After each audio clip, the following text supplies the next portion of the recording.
2024-এর মাধ্যমিক যেন ঘটনাক্রমে পরিপূর্ণ। বাংলা ইংরেজির পর এবার ইতিহাস। প্রশ্ন ভাইরালের তৃতীয় পরীক্ষায় হ্যাট্রিক। প্রথম দিন বারকোডের ক্ষেত্রে ধরা পড়ার পর দ্বিতীয় দিন বারকোড মোছা হয়েছিল লাল কালি দিয়ে। তৃতীয় দিন বারকোড থেকে বিশেষ সফটওয়্যারের মাধ্যমে উড়িয়েই দেওয়া হলো বারকোডের ছবি।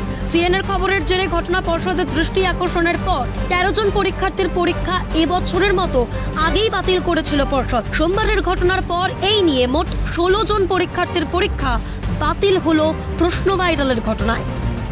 পর্ষদের তরফে কিন্তু মোট এখনো অবধি 16 জন পরীক্ষার্থীর পরীক্ষা বাতিল করা হয়েছে, যেটা সিএন প্রথম সম্প্রচার করে যে এই যে পর্ষদের যে গাফিলতি এবং এই যে ঘটনাগুলি, সেই ঘটনা এই যে মাধ্যমিক পরীক্ষার যে প্রশ্নপত্র ফাঁসের যে ঘটনাগুলি, সেইগুলি কিন্তু সিএনই প্রথম সম্প্রচার করে, যার পরেই কিন্তু নড়ে চড়ে বসে পর্ষদ। যেটা আরো খবর, এতদিন অবধি কিন্তু শিক্ষায় দুর্নীতি অর্থাৎ শিক্ষক নিয়োগ দুর্নীতির পরেই কিন্তু এই যে শিক্ষক নিয়োগ দুর্নীতি, সেই শিক্ষক নিয়োগ দুর্নীতি কিন্তু সিবিআই তদন্ত চলছিল, যার পরে আজ কিন্তু রাজ্য বিজেপির তরফে ফের এই যে মাধ্যমিক প্রশ্ন ফাঁস, এই মাধ্যমিক প্রশ্ন ফাঁসের ঘটনা কিন্তু সিবিআই তদন্তের দাবি জানানো হলো। এবার এ নিয়ে সরব বিজেপি নেতা শঙ্কুদেব পন্ডা। সাংবাদিক বৈঠক ডেকে মাধ্যমিক পরীক্ষা নিয়ে পর্ষদের ঘোরতর দুর্নীতির তথ্যই সামনে আনলেন তিনি। এদিনের সাংবাদিক বৈঠকে বিস্ফোরক দাবি করে হাতে প্রমাণ সহ শঙ্কুদেব পন্ডা তৃণমূল কংগ্রেসের ট্রেড ইউনিয়নের যুগ্ম সম্পাদক শুভ্র বন্দ্যোপাধ্যায়কে মধ্যশিক্ষা পর্ষদের ভাইপো বলে কটাক্ষ করেন। এরপরে পর্ষদ সভাপতি শিক্ষামন্ত্রীর উদ্দেশ্যে মাধ্যমিকের প্রশ্ন ভাইরালে পরীক্ষকদের বদলে পরীক্ষার্থীর ভবিষ্যৎ নষ্ট করায় ক্ষোভ উগরে দেন শঙ্কুদেব পন্ডা। এখনো পর্যন্ত আমার কাছে যা তথ্য আছে, ভুল হলে ঠিক করে দেবেন, প্রায় 13 জন মাধ্যমিক পরীক্ষার্থী প্রশ্নপত্র লিক করেছে বলে তাদের পরীক্ষা বাতিল করেছে। তা মাধ্যমিক পর্ষদের মাননীয় সভাপতি, রাজ্যের শিক্ষামন্ত্রী, দুজনের কাছে আমার প্রশ্ন যে এখনো পর্যন্ত এই কেসে একজনও ইনভিজিলেটরকে কেন বহিষ্কার করা হয়নি? একটা পরীক্ষা কেন্দ্রে যখন পরীক্ষা হয় তখন 3 জন ইনভিজিলেটর দায়িত্বে থাকেন, তাহলে রেসপন্সিবিলিটি তাদের বর্তায়, কারণ মোবাইল নিয়ে ছাত্ররা ঢুকলো কি করে? এবং কেন এই ঘটনায় গার্ডে থাকা একজন পরীক্ষকের বিরুদ্ধেও পদক্ষেপ নেওয়া হলো না, প্রশ্ন তুলে তৃণমূলের বিরুদ্ধে বিস্ফোরক মন্তব্য করেন শঙ্কুদেব। পর্ষদ সভাপতিকে গিয়ে জিজ্ঞেস করবেন, গত 48 ঘন্টায় 13 জন ছাত্র সাসপেন্ডেড হয়েছে, এখনো পর্যন্ত ওনার সিস্টেমের একজনের এগেইনস্টে কেন ব্যবস্থা হয়নি? কেন একজনও পর্ষদের দায়িত্বে থাকা মাধ্যমিক পরীক্ষার দায়িত্বে থাকা একজনও ইরেসপন্সিবল লোককে এখনো পর্যন্ত গ্রেপ্তার করা হয়নি, ডেকে জিজ্ঞেস করা হয়নি বা সাসপেন্ড করা হয়নি? কেন ইনভিজিলেটরদের সরানো হয়নি? কারণ তারা সবাই তৃণমূলের মাথা।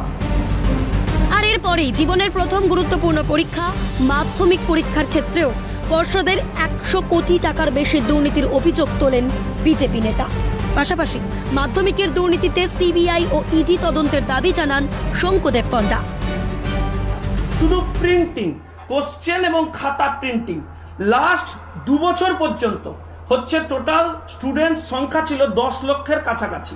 পর্ষদের খরচা হতো 5 কোটি টাকার আশপাশ, 5, 6, 5 point something. Here is the document, date wise দিয়ে দেবো আপনাদের কাছে, আপনারা দেখে নেবেন।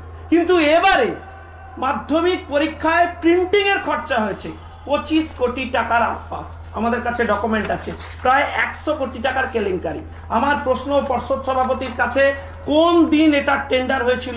ভাই, কনফিডেন্সিয়াল যে কোনো প্রিন্টিং এর ক্ষেত্রে আপনি টেন্ডার ডাকতেই পারেন, কনফিডেন্সিয়ালিটি মেনটেন করে তারা পার্টিসিপেট করবেন। কোন সেই পলিসিতে আপনি টেন্ডার করেছিলেন? সেই টেন্ডার কাকে দেওয়া হয়েছে আমি তদন্তের দাবি জানাচ্ছি। কোন সিস্টেমে তাকে সেই প্রিন্টিং এর দায়িত্ব দেওয়া হয়েছে? টোটাল কিউআর কোড সিস্টেমটাই একটা জালিগিরি রাখাখানা হয়েছে, একটা বৃহত্তর স্ক্যাম, এবং কোটি কোটি টাকা নয় ছয় বাংলার ছেলেমেয়ের ভবিষ্যৎ নিয়ে ছেলে খেলা। কোন অয়নশীল এই পুরো ব্যবস্থা চালাচ্ছেন? কে কিউআর কোড করেছেন? কার নেতৃত্বে এই অপারেশন চলছে? নাম ডিসক্লোজারে নিয়ে আসুন। আমরা এই ঘটনার সিবিআই এবং ইডি তদন্ত চাইছি।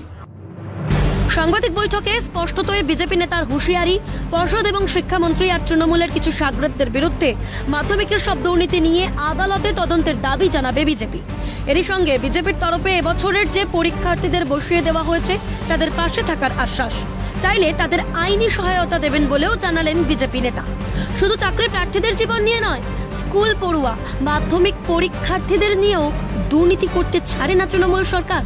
শঙ্কুদেব পন্ডার সাংবাদিক বৈঠকের পর এই প্রশ্নই তুলছেন সাধারণ মানুষ।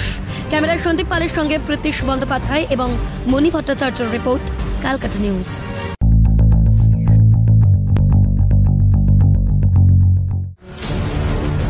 দোরগোড়ায় করা নাড়ছে 24-এর লোকসভা নির্বাচন। তার আগেই বঙ্গে মাথা চাড়া দিচ্ছে সিএএ ইস্যু।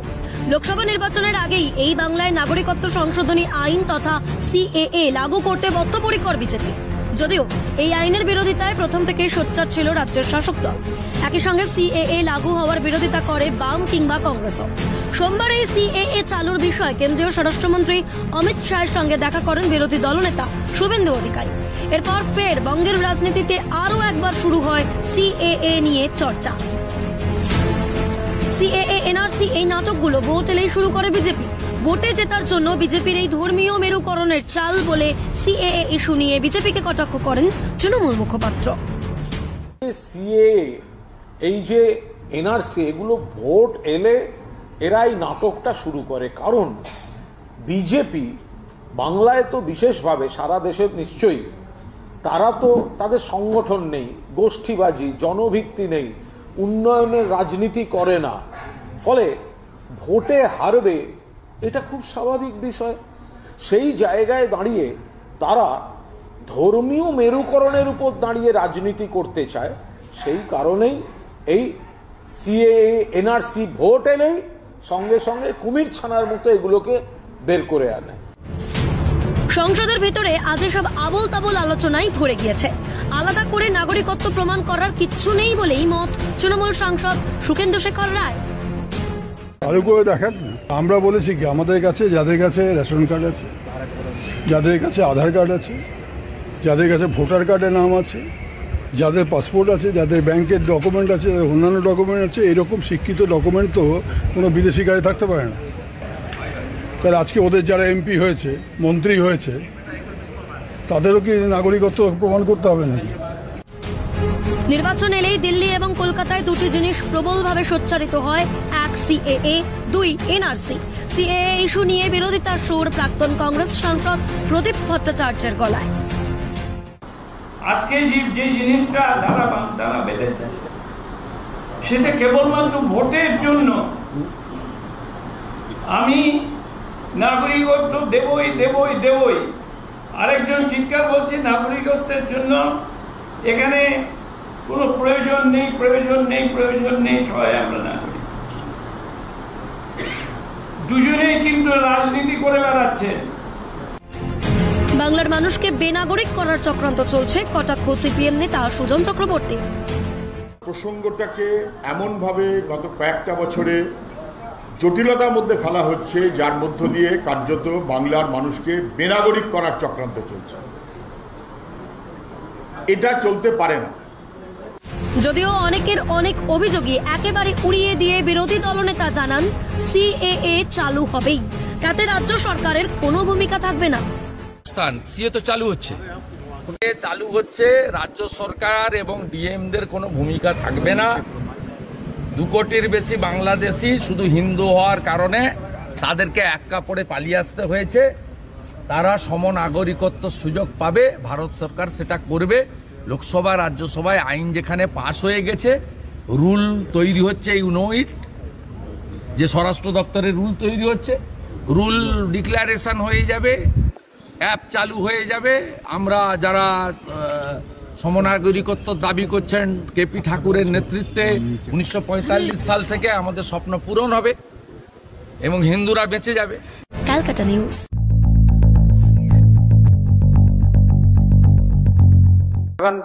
मत प्राप्त हुए, प्रस्ताव के विपक्ष में 29 मत प्राप्त हुए। इस प्रकार ये सभा वर्तमान मंत्रिपरिषद में विश्वास प्रकट करती है कि प्रस्ताव पारित। রাজভবনের বেঁধে দেওয়া ডেডলাইনের আগেই ঝাড়খণ্ডে আস্থা ভোটে জয়ী চাম্পাই সোরেন সরকার।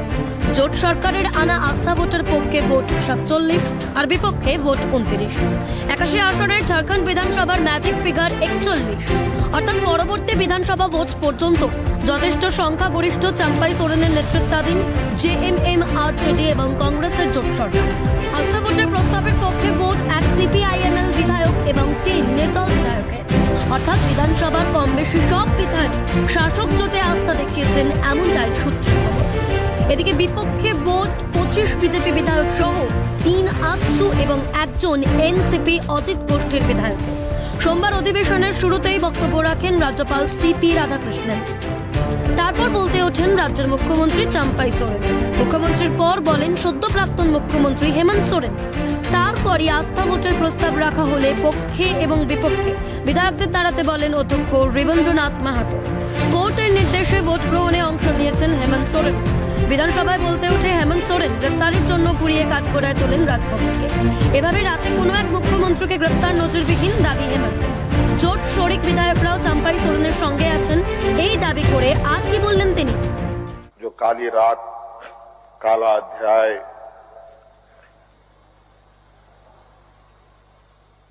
देश के लोकतंत्र में नए तरीके से जुड़ा है। 30 तारीख रात को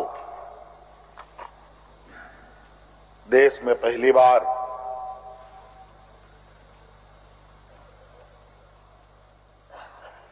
किसी मुख्यमंत्री का, और मुझे लगता है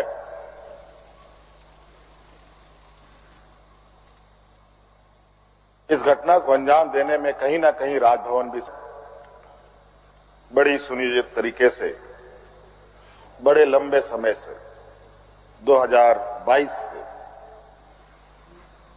31 तारीख को दिए गए अंजाम की पटकथा लिखी जा रही थी।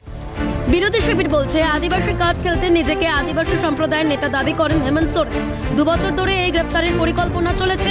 এদিকে জেএমএম, আরজেডি এবং কংগ্রেস জোট আস্থা ভোটে জিতলেও সুর চড়া বিরোধীদের। বিরোধী বিধায়ক তথা আজসু নেতা সুদেশ মাহাতো দুর্নীতির তীরে বেঁধেছেন চাম্পাই সোরেন সরকারকে। विश्वासमत सदस्यों के आधार पर हुआ है, लेकिन सवालों के आधार पर नहीं। जिस सवाल पर यह परिस्थिति पैदा हुई उस सवाल का जवाब सरकार के पास नहीं था। ये सवाल आवाम का है, लोगों का है, आज की परिस्थिति का है। करप्शन के जो चार्जेज हैं उसके ऊपर सरकार मौन रही। বিশ্লেষকরা বলছেন সোমবারের পর থেকে আগামী বিধানসভা ভোট হওয়া স্তব অচলাবস্থা কাটল ঝাড়খণ্ডে। নিজের নজরদারিতে কড়া নিরাপত্তায় বিধানসভা ছাড়েন হেমন্ত সোরেন। ঝাড়খণ্ড রাজনীতিতে চাম্পাই সোরেনে আস্থা হেমন্ত সোরেন সহ 47 বিধায়কের। রাঁচি হাইকোর্ট আবার চলতি মাসের 9 তারিখ ইডির থেকে হেমন্ত সোরেনের গ্রেপ্তারের কারণ জানতে চেয়েছে। 12 তারিখ হেমন্ত সোরেনের করা মামলার পরবর্তী শুনানি। রাঁচি থেকে অনুজিৎ সেনের রিপোর্ট, ক্যালকাটা নিউজ।